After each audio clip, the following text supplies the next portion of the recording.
আসসালামু আলাইকুম। শুনছেন সংবাদ শিরোনাম। বিজয়নগরে হাঁসকে কেন্দ্র করে দুই গোষ্ঠীর সংঘর্ষে আহত 10। এখন শুনবেন বিস্তারিত। ব্রাহ্মণবাড়িয়ার বিজয়নগর উপজেলায় গতকাল সোমবার 26 সকাল 11:30টায় হাঁসকে কেন্দ্র করে দুই গোষ্ঠীর মধ্যে মারামারিতে অন্তত 10 জন আহত হয়েছেন।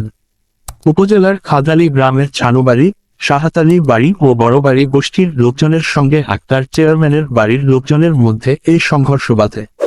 প্রত্যক্ষদর্শীরা জানান, মুন্সিবাড়ি গিয়াসউদ্দিন সর্দারের বাড়ির পাশে সরকারি খাসপুকুরে কাশিমের হাঁস চাওয়ায় বিল্লাল ও গিয়াসউদ্দিনের লোকজন ক্ষিপ্ত হয়ে ওঠে। তারা কাশিমের লোকজনকে বারণ করে এবং দেশীয় অস্ত্র নিয়ে আক্রমণ চালায়। সংঘর্ষ চলাকালীন সময়ে বেশ কয়েকটি বাড়িঘর, গেট ভাঙচুর ও কুপিয়ে নষ্ট করা হয়। এছাড়াও 3টি বৈদ্যুতিক মিটার ক্ষতিগ্রস্ত হয়।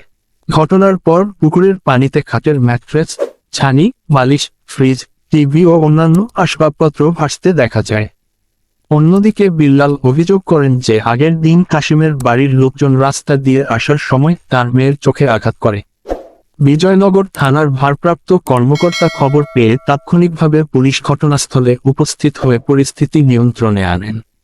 বর্তমানে এলাকায় সেনাবাহিনী ও পুলিশের উপস্থিতিতে পরিস্থিতি স্বাভাবিক রয়েছে।